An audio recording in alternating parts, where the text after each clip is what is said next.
एक समय में तथागत अपने शिष्यों के साथ एक वृक्ष के नीचे बैठे हुए चर्चा कर रहे थे। शिष्यों ने पूछा, गुरुदेव, हमें लक्ष्य को हमेशा बड़ा चुनना चाहिए, परंतु कैसे हमें पता चलेगा कि कौन सा लक्ष्य सही है और हमारे योग्य है? तथागत ने एक मुस्कुराहट के साथ उत्तर दिया, लक्ष्य का चयन करना और उसे बड़ा चुनना एक आत्मविश्वास और ज्ञान का मामला है। तुम्हें अपने भीतर के जगत को जानना होगा और आत्मा के साथ संपर्क स्थापित करना होगा। शिष्यों ने प्रश्न किया, गुरुदेव, लेकिन हम अपने अंदर की आत्मा को कैसे जानेंगे? तथागत ने उनके सामर्थ्य पर विश्वास दिखाते हुए कहा, सबसे पहले तुम्हें अपनी चिंताओं और आवश्यकताओं से मुक्त होना होगा। तुम्हें शांति का स्थान बनना होगा ताकि तुम्हें अपनी आत्मा का आभास हो सके। तभी एक शिष्य ने तथागत से एक सवाल पूछा, परंतु गुरुदेव, जीवन के मामलों में हमें अपने कर्तव्यों को पूरा करना होता है और हमें समाज में सफलता प्राप्त करनी होती है। ऐसे में लक्ष्य का चयन कैसे करें? तथागत ने धैर्यपूर्वक कहा, जीवन के कर्तव्यों को पूरा करने और समाज में सफलता प्राप्त करने की चुनौतियों में भी लक्ष्य की पहचान करनी होगी। तुम्हें अपने कर्मों को आत्मा के साथ संयोजित करना होगा, जिससे तुम संपूर्णता और सुख का अनुभव कर सको। शिष्यों ने एकत्रित होकर पूछा, गुरुदेव, हम अपने आप में आत्मविश्वास कैसे प्राप्त करें? तथागत ने मननशीलता से कहा, अपने आप में आत्मविश्वास प्राप्त करने के लिए तुम्हें अपने स्वाभाविक गुणों को समझना होगा। अपनी स्वभावता, सुसंगत क्षमताओं और प्रवृत्तियों को खोज उन्हें विकसित करना होगा। शिष्यों ने सवाल किया, गुरुदेव, लक्ष्य के लिए समर्पण कैसे करें? तथागत ने हंसते हुए कहा, लक्ष्य के लिए समर्पण करने के लिए तुम्हें निष्ठा और संयम से युक्त रहना होगा। तुम्हें अपनी इच्छाओं और मनोरंजनों का त्याग करना होगा और लक्ष्य के प्रति पूर्ण समर्पण दिखाना होगा। शिष्यों ने धन्यवाद दिया और तथागत की शिक्षा को अपने जीवन में अमल में लाने का संकल्प लिया।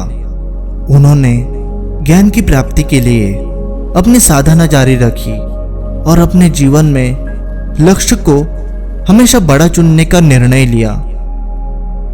तथागत की यह बातचीत शिष्यों के मन में नए संकल्प और उत्साह का बीज बो गई। वे अपने जीवन में आत्मा की खोज में अग्रसर रहे और लक्ष्य की दिशा में अटल रहे। उन्होंने अपनी साधना जारी रखी और अनंत ज्ञान और सुख की प्राप्ति के लिए सदैव प्रयास किया। इस कथा से हमें यह सीख मिलती है कि लक्ष्य को हमेशा बड़ा चुनने के लिए हमें अपने अंदर के आत्मा के संग जुड़ना होता है। हमें आत्मविश्वास, ज्ञान, समर्पण और साधना के माध्यम से लक्ष्य की पहचान करनी चाहिए।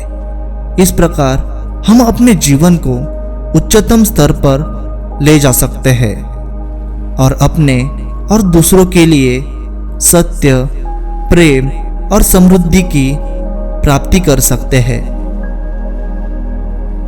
तथागत की सीख हम अपने वास्तविक जीवन में ऐसे लागू कर सकते हैं। पहला सिद्धांत, लक्ष्य की पहचान करें। अपने जीवन में सफलता के लिए एक लक्ष्य निर्धारित करें। आपको अपनी प्राथमिकताओं, प्रकृति और प्रेरणाओं को ध्यान में रखकर अपना लक्ष्य निर्धारित करना होगा। दूसरा सिद्धांत, स्वयं को परिवर्तित करें। लक्ष्य को प्राप्त करने के लिए आपको स्वयं को परिवर्तित करने की आवश्यकता होगी। आत्मविश्वास का विकास करें, ज्ञान की प्राप्ति करें और निष्ठा और संयम के साथ समर्पित रहे। तीसरा सिद्धांत, अपने कर्तव्यों को पूरा करें। जीवन के मामले में अपने कर्तव्यों को पूरा करने के लिए समर्पित रहे।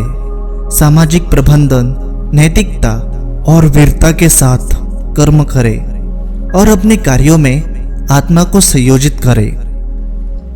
चौथा सिद्धांत, साधना पर ध्यान केंद्रित करें। अपने मन को शांत रखें और आत्मा के साथ संपर्क स्थापित करने के लिए ध्यान और मेधा का अभ्यास करें। योग, ध्यान और प्राणायाम जैसी प्राकृतिक पद्धतियों को अपनाएं। पांचवा सिद्धांत, संयोजन को समझें। अपने लक्ष्य को प्राप्त करने के लिए अपने कर्मों को संयोजित करें। यह मन, शरीर और आत्मा के बीच संतुलन को स्थापित करने के लिए आवश्यक है। छठवां सिद्धांत, निरंतर प्रयास करें। सफलता को प्राप्त करने के लिए निरंतर प्रयास करते रहे। छोटी मोटी कठिनाइयों का सामना करें और प्रतिस्पर्धा के माध्यम से अपनी सीमाओं को पार करें। इन सिद्धांतों को अपनाकर हम अपने जीवन में तथागत की कथा से प्रेरित होकर और लक्ष्य को हमेशा बड़ा चुनकर हम अपनी सफलता की दिशा में अग्रसर हो सकते हैं और जीवन के सभी क्षेत्रों में आत्मविश्वास, समर्पण और साधना का विकास कर सकते हैं।